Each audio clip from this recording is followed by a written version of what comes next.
Olá, pessoal. Diga oi, Lilica. Oi, Lilica. Olá, eu sou a Lilica, professora de gramática e de redação aqui da Oficina do Estudante. Estamos falando nessas nossas vídeos aulas ou vídeos aula, os dois plurais existem, sobre redação, como você já sabe, é claro, como você que está nos acompanhando. É uma sequência de aulas sobre a redação no vestibular, para o vestibular, aquela escrita bastante específica. A gente está trabalhando com exemplos de projetos de textos. A gente falou em aulas anteriores sobre o que é o projeto de texto, para que ele serve. A gente deixou bastante claro que o projeto de texto não é o rascunho. A gente também falou bastante que o projeto de texto se insere na etapa intermediária. Como assim etapa intermediária? A gente falou de encarar uma proposta redacional, encarar uma prova de redação no vestibular como um conjunto de três etapas importantíssimas que devem ser seguidas. A primeira, a fundamental, a essencial, a etapa da leitura. A gente falou bastante sobre isso. Inclusive, a gente dividiu a etapa da leitura em dois passos. O primeiro, que é de fingir que a frase temática é uma pergunta, sempre fingir que a frase temática é uma interrogação. Olhe, leia aquela frase que integra a prova, normalmente a frase que representa o recorte temático, e finja que a prova está ali fazendo uma pergunta. Depois que você identificou essa pergunta, em alguns casos, em muitos casos inclusive, a pergunta já está pronta. A prova de redação da Unesp desse final de semana que passou, a frase temática era uma pergunta, já estava pronta a pergunta. Se a redução da maioridade penal resolverá ou não o problema da violência entre os menores infratores. Bom, esse é o primeiro passo da primeira etapa, a pergunta. O segundo passo, sobre o qual a gente já falou, estou falando rapidamente porque a gente já comentou sobre isso, é a etapa da coletânea. Ir para a coletânea buscando possíveis respostas para a pergunta que a prova está ali fazendo. Estamos aqui na etapa intermediária, segunda etapa, o momento intermediário, depois da leitura e antes da escrita. Essa etapa intermediária é a etapa do projeto de texto, do mapinha, do guia, que, como a gente disse, não é o rascunho. A ideia do projeto é você colocar palavras-chave, palavras referências que vão servir para referenciar, que vão servir para orientar você mesmo, você mesma, na hora de escrever, para valer a caneta direto no texto. A gente já trabalhou com um exemplo, um projeto de texto que foi feito a partir do tema do Enem de 2005. O tema foi trabalho infantil, o recorte temático foi o trabalho infantil na realidade brasileira. Nessa aula de hoje, a gente vai trabalhar com outro tema também já aplicado pelo próprio Enem, o tema de 2013. O ano passado, 2014, o tema foi propaganda infantil, você, claro, se lembra bem. E no tema anterior a esse da propaganda infantil, o assunto abordado na prova foi a implantação da lei seca, e a frase temática era os efeitos da implantação da lei seca no Brasil. Vou repetir, os efeitos da implantação da lei seca no Brasil. Lembrando da nossa dica, da nossa estratégia, do primeiro passo da primeira etapa, vamos fingir que é uma pergunta? Qual poderia ser a pergunta? Quais são os efeitos da implantação da lei seca no Brasil? Quais foram os efeitos da implantação da lei seca no Brasil? Pergunta identificada, questionamento identificado, o que a gente faz? A gente vai para a coletânea, buscar possíveis respostas. Procure na internet, fácil você achar essa proposta, fácil você ler essa coletânea, e você perceberá que lá na coletânea havia várias possíveis respostas para essa pergunta. E aí, quais estão sendo os efeitos da implantação da lei seca no Brasil? Baseada nessa proposta, a gente preparou esse projeto de hoje. Olha, eu poderia começar a minha dissertação, poderia apresentar o recorte temático, fazendo referência ao nome da lei, falando da lei seca, o quanto ela produziu um impacto entre os motoristas brasileiros quando do seu lançamento. Aí poderia pegar esse gancho com essa apresentação, falando do nome da lei, para falar que as consequências foram muito positivas. E nesse segundo parágrafo, o primeiro parágrafo argumentativo, eu poderia explicar que as consequências foram muito positivas, porque a implantação da lei seca trouxe como consequência menos acidentes e, portanto, menos mortes. Para isso eu poderia usar várias percentagens, vários números que estavam lá na coletânea. Procure a coletânea que você achará esses números dos quais eu estou falando. Aí eu poderia pegar um gancho com essa questão de menos acidentes e menos mortes para falar que outra consequência positiva que a implantação da lei seca no Brasil trouxe foi diminuir aquela cultura de que beber um pouquinho, beber um pouco não atrapalha na direção do veículo. Para embasar essa parte da minha resposta, eu poderia falar, por exemplo, dos etilômetros ou bafômetros, um material, um instrumento, uma ferramenta importantíssima na efetividade dessa lei, porque é uma ferramenta, um instrumento que detecta pequenas percentagens de álcool no sangue. Então, poderia usar esse material, os etilômetros ou bafômetros, para embasar, para desenvolver essa ideia.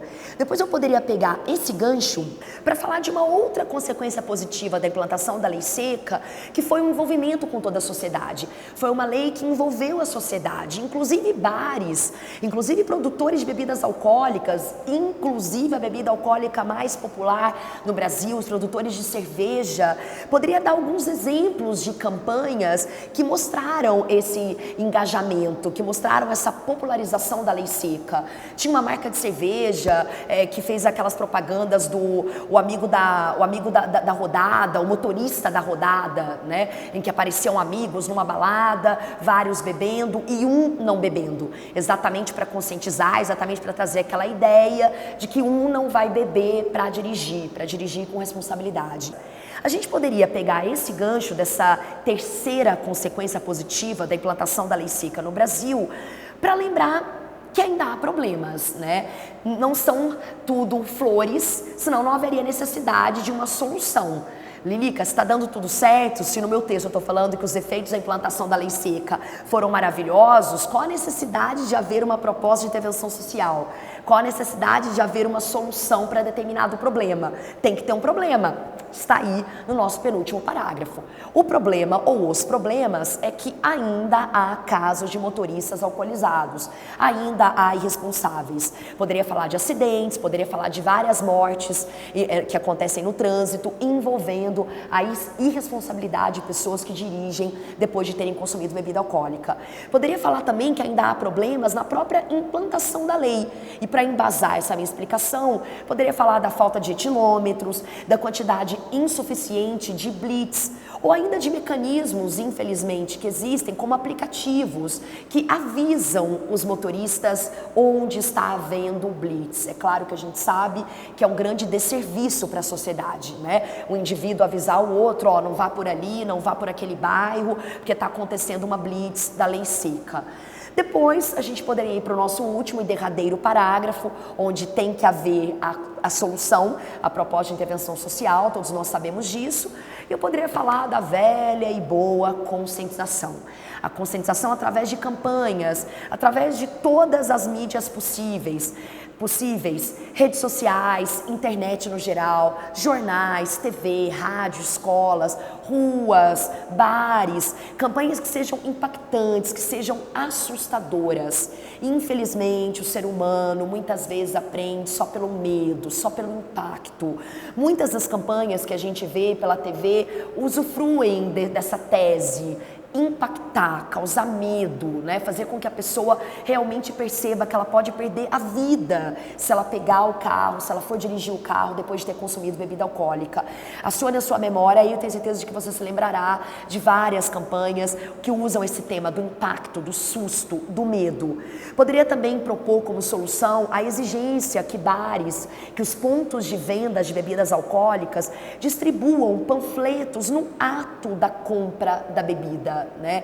Isso faz toda a diferença, não adianta nada ter a campanha de conscientização na TV, se o indivíduo quando está na balada, quando está no bar, ele desconecta daquilo, ele lembra, né, daquilo que deveria ser óbvio, que deveria estar presente a todo momento na cabeça dele. Então ali no ato da compra, os bares, as baladas serem obrigados por lei a distribuírem esses panfletos e até a passarem imagens nos seus telões de imagens de acidentes ou as transmissões de vídeos envolvendo acidentes automobilísticos, que a gente sabe, infelizmente, são inúmeros, são incontáveis. Até para complementar a ideia anterior do susto, do medo, do impacto. O indivíduo, no momento de descontração, no momento em que ele está bebendo, descansando, no lazer, ele lembrar: bom, eu estou descansando, eu tô me divertindo, e depois, né? Como é que eu vou voltar para casa? E poderia também pedir, claro, mais estrutura, mais policiais para blitz. Como vocês devem reparar, a nossa proposta de intervenção aqui, ela está bem atrelada, está bem encaixada com os problemas indicados no parágrafo anterior. A gente já falou sobre isso. Uma das dicas para se fazer uma boa proposta de intervenção social, que ela seja encaixada com o problema que você apontou, ou com os problemas que você apontou. Apontou um problema X, então na sua solução, que tenha X linha. Apontou um problema Y, então que na sua solução tenha o Y linha. Foi mais ou menos o que eu tentei fazer aqui. Eu coloquei que um dos problemas é a falta de conscientização, então vamos dar conscientização. Eu coloquei aqui que um dos problemas era falta de estrutura na implantação da lei, então vamos dar estrutura. Essa é uma das dicas, depois lá à frente a gente vai falar mais ainda e melhor sobre a proposta de intervenção social. Como vocês repararam, se a gente voltar aqui no projeto, ele tem todos aqueles efeitos positivos sobre os quais a gente já comentou, né? Eu consigo ter uma expectativa de linhas que eu pretendo gastar. Então, o começo, o primeiro parágrafo, que serve apenas para apresentar o assunto sobre o qual eu vou tratar. 2 linhas são suficientes. Eu quero fazer aquele jogo do nome, Lilica. Quero dizer o quanto o próprio nome da lei, lei seca, trouxe impactos para a sociedade brasileira. Outro efeito positivo desse projeto, além da expectativa de linhas, a relação entre as partes. Outro grande efeito positivo. Eu preciso, antes de começar a escrever o meu texto, ter certeza de que todas as minhas ideias estarão conectadas, estarão alinhavadas. Essa é uma característica importantíssima que todo texto tem que ter, principalmente o texto dissertativo, um texto baseado na argumentação. Outro efeito positivo do projeto, a linha temática, a coluna vertebral do meu texto. Eu estou sempre me lembrando que eu estou respondendo a uma pergunta. O meu texto, a soma das partes do meu texto, a relação entre as partes do meu texto tem que estar voltada a uma resposta. Qual era a pergunta? Quais são os efeitos da implantação da lei seca no Brasil? Em todos os momentos, em todos os parágrafos do meu texto, tem que estar claro que eu estou respondendo quais são os efeitos da implantação da lei seca no Brasil. Outro ponto positivo é eu me obrigar, eu me lembrar que argumentar não é igual a afirmar. Vocês podem reparar que eu usei cores diferentes, eu usei o rosa para falar do argumento, né? Menos acidentes e, portanto, menos mortes. E usei o laranja para deixar claro o que vai ser a minha argumentação. Como é que eu vou embasar, como é que eu vou desenvolver, como é que eu vou comprovar que realmente está tendo menos mortes, realmente por que está havendo menos acidentes. Isso eu fiz também no outro parágrafo, né? Eu usei em rosa que uma das consequências positivas da implantação da lei seca no Brasil foi a diminuição da cultura de que beber um pouquinho não atrapalha na direção do veículo. O que eu vou usar para comprovar isso, de que diminuiu a cultura de que beber um pouquinho não atrapalha? Vou falar dos etilômetros, que são ferramentas capazes de detectar a menor percentagem de álcool no sangue das pessoas. Fiz isso também no próximo parágrafo. Coloquei em rosa que outra consequência positiva foi o do envolvimento da sociedade com a campanha. Como é que eu vou explicar esse envolvimento? Vou falar da popularização da lei seca, vou falar do lema "se beber não dirija", vou dar exemplos de campanhas publicitárias que ilustram essa popularização. Então aí, pessoal, mais um exemplo de projeto, mais um exemplo de guia, mais um exemplo de roteiro. A ideia do projeto é ser um conjunto de palavras-chave que vão guiá-lo, que vão guiá-la na hora de escrever, para valer a caneta. Lembre-se, projeto não é rascunho. Lembre-se, eu, nessa situação específica, sou contra o rascunho. Quer saber por quê? Assista a uma das nossas aulas anteriores. Eu explico direitinho, com detalhes, porque que, na minha opinião, o rascunho pode ser perigosíssimo. Muito melhor, no lugar do rascunho, o projeto, o roteiro, o mapa. Quanto mais você tentar, quanto mais você for treinar, quanto mais roteiros você fizer, mais tranquila vai ser a transposição do projeto para o texto, a valer a caneta. E lembre-se, errou, não há problema. Ah, Lilica, eu fico com medo, mas como assim? Passar do projeto para o texto, a caneta, não há problema. Errou, faz um risco, faz uma rasura e escreva a palavra adequada em cima. O projeto é muito melhor do que o rascunho. Os efeitos colaterais são vários. Até a próxima aula. Lembre-se, se você não se inscreveu, inscreva-se, comente, envie perguntas. Até a próxima. Digam tchau, Lilica. Tchau, Lilica.